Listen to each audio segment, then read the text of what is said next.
Mati muri chinechi? Mudzimai nemurume. Mudzimai nemurume. Husband and wife. Varovere maoko.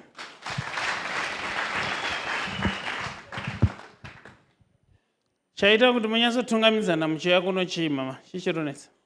Mba kuna kumira zvakanaka prophet. Kune mutauro. Ichokwadi prophet. Munoenda kubasa here? Chokwadi ndine matakshop angu. Munoita zvematakshop. Kweyo unosenzawo? Kushanda mtown. Okay. Handina nguva saka ndichangoti kakaka tigadzirise nyaya.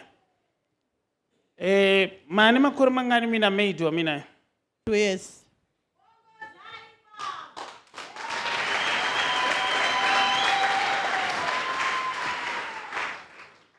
So problem ndeye murume here ngati maid ndiye ari ne problem? Ari kuita sei maid? Maid achateerera kana takasiya ndamudza zvinhu haiti. Haite? Kwengomudzengaika? Baba uri kuramba.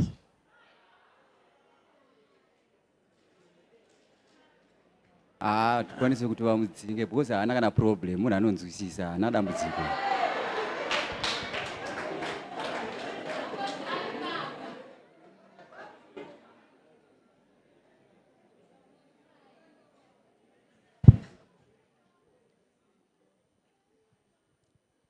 Ivo mama vari kuti kandini muridzeka wemusikana uyu ndiri kuti haasi kunditeerera, saka imi muri kuti mune mutauro mupfupi muri kuti maid haaende here baba?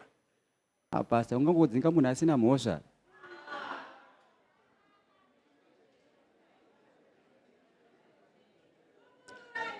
Mwari wamaid uyu ndinomudawo, anomiririrwa nemurume baba wemusha kuti hauna kwaunoenda. Now, I have something that I want you to do, Papa. Ndoda kuti muende na papa vamu pa reception, right? Muende navo pa reception. Ndoda kuti mungonoona calendar, ndoda kuti muone ipapo yandakaisa pamadziro pa reception. Mazvinzo? Zvakanaka ipapo. Endai navo mubva madzoka navo manje manje. Mungonosvika pa reception ipapo. Ndoda kuti vanongotarisa calendar iyoyo kwe 30 seconds obva wadzoka. Tingogadzirira kuti zvinhu zvavo zviite.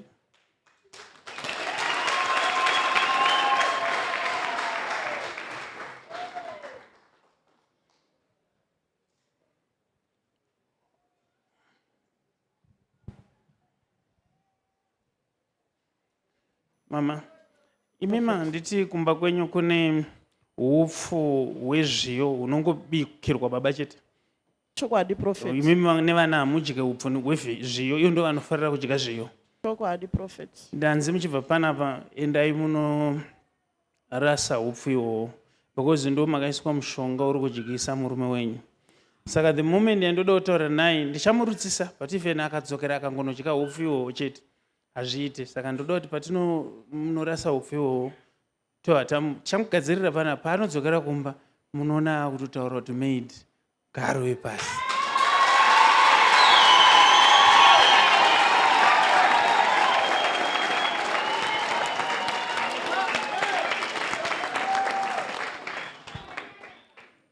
Ainonoti hanzi chidzokai.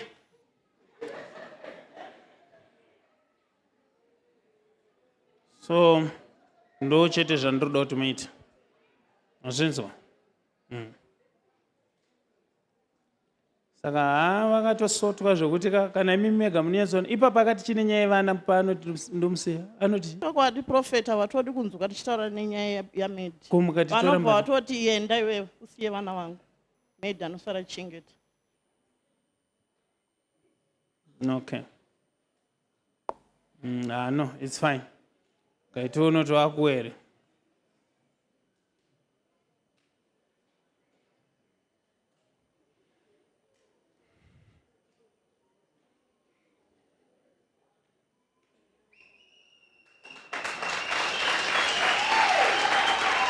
Where are you, Papa? We are very correct. Munhu haaende kana asina mhosva papa, ndizvo? Saka zvandakuda kuti muite nditorewo mvura. Regai tingogadzirisa mugare zvakanaka. Maiona here calendar. Ndongo ndaiona. Maiona.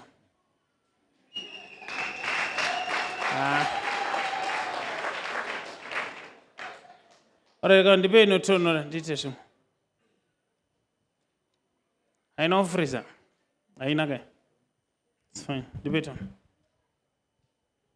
Shamai baba. Medzai. Foot. Oi.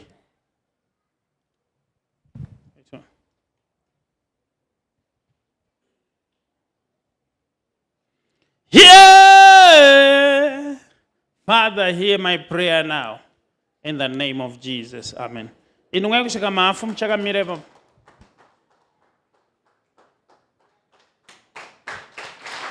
Varoremao. And I'm not got a passage in Jaita. And I'm not got a impasse message. I want to dance with everybody. Are you ready now?